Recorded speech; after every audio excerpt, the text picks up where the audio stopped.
Welcome to the West Wing Week, your guide to everything that's happening at 1600 Pennsylvania Avenue.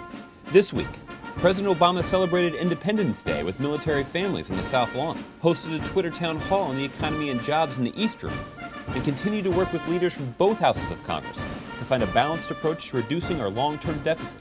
That's July 1st to July 7th, or ready to tweet. I am going to make history here as the first president to live tweet. And you tweeted. How about that? Not bad. Thank you.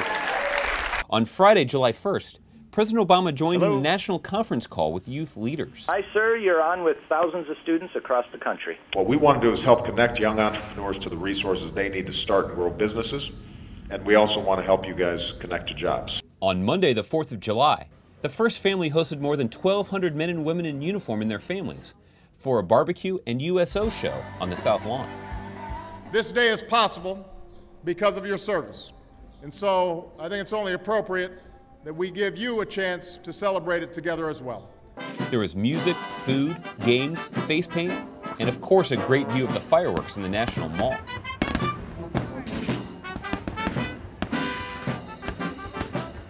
On Tuesday, July 5th, the President and Vice President started the day with members of the National Security Team in the Oval Office, including Secretary of Defense Leon Panetta and the Chairman of the Joint Chiefs of Staff, Admiral Mike Mullen.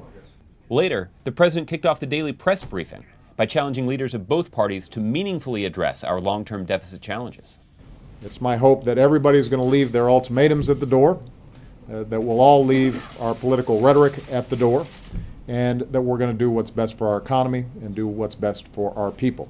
On Wednesday, July 6th, President Obama attended a roundtable for Rural Champions for Change, meeting with outstanding leaders from rural communities in 14 different states. Well, what town are you in? Woodlawn down by Mount Pleasant. Absolutely. Yeah, Absolutely. you should be familiar with it. I know all those folks. Those are my peeps. They're your peeps.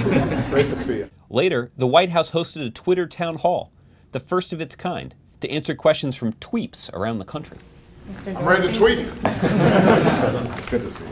Moderated by Twitter co-founder Jack Dorsey, the discussion focused on creating jobs and strengthening the economy, with the President answering 24 different questions sent in by Twitter users across the country. So you and I are sitting here because somebody, somewhere, made an investment in our futures. We've got the same obligation for the folks who are coming up behind us. We've got to make sure that we're looking out for them, just like the previous generations looked out for us.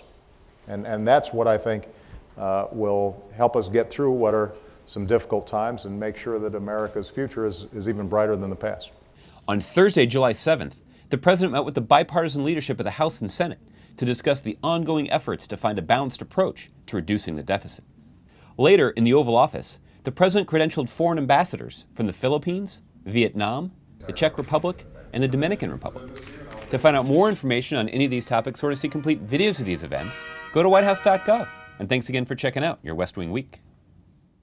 I mean, there's a big debate in our family about you know, the optimal s'more.